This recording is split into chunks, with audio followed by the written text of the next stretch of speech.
Hello, and welcome to Lumos Laboratory. In this video, I'll be summarizing what I learned in week 1 of my first semester of my third year program. Check the description for more information.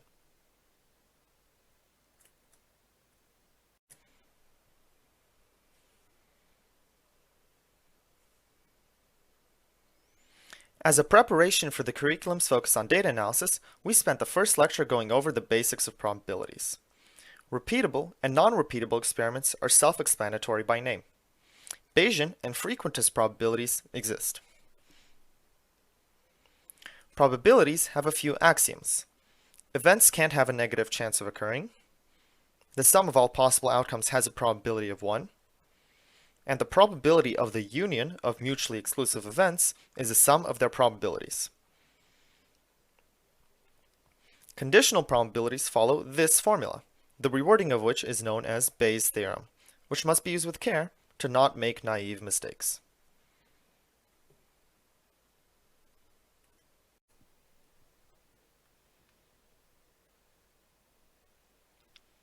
Algorithms can be completely deterministic or partially random. They may also be recursive or iterative. Here are examples. Integers are self-explanatory and can be of any size, though restricting it can ease computation time.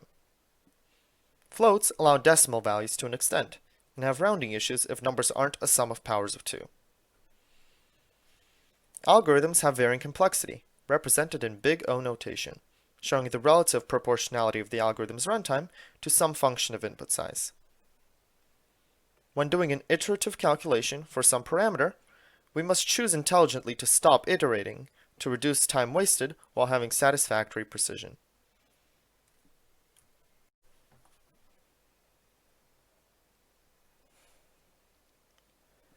A system may interact with its surroundings without exchanging matter if closed, or also energy if isolated.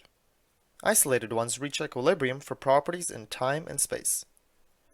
Volume, pressure, and temperature are state variables. Energy is a state property. The zeroth law describes the transitivity of equilibrium of systems. Temperature exists and describes thermal equilibriums, kinetic energy, and statistical distributions of speeds. There exist processes for changing the properties of a system, which may be reversible or irreversible. By convention, work is done on the system by the surroundings. State variables have path-independent integrals, though others are often path-dependent or not integral.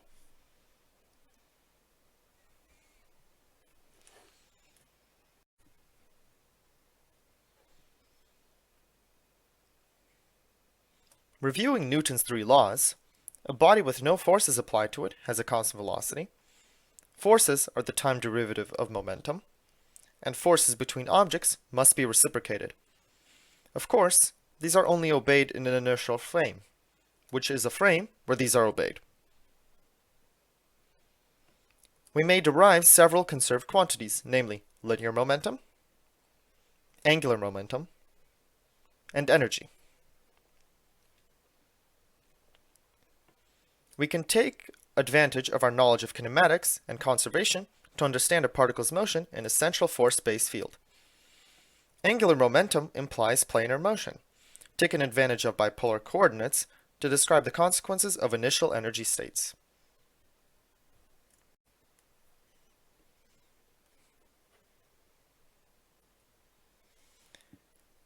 Recall the Einstein summation convention and the values and importance of the Kronecker delta and Levi-Civita epsilon. Here are a few vector and Levi-Civita identities. Consider the new concept of tensors, generalizing scalars vectors in higher rank versions to a single concept. They have indices equal to their rank and transform with their rank's number values from the transformation matrix. They may transform repeatedly, be split into symmetric and antisymmetric components, and be derived from the relationships between vectors. The tensor product combines two tensors into one with rank equal to the sum of the ranks of the tensors combined.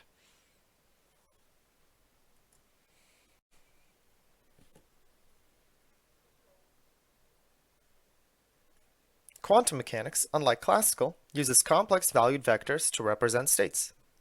These vectors are usually represented with this symbol called a ket, unless we are referring to their conjugate bra, the combination of which is a bracket that represents the complex scalar product of two vectors.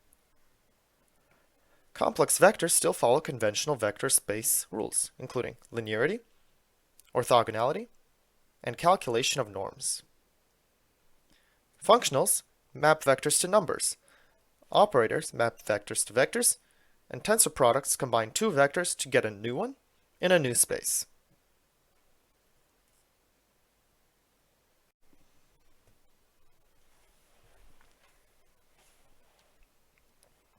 Recall vector spaces. Their dual vector space is a set of linear functionals to the original, constructed like this.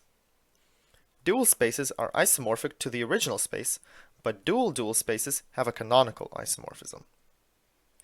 Bilinear forms are a symmetric, non-degenerate, positive definite map from two elements of a vector space to a single element in their field, and describe the relationship between a vector space and its dual.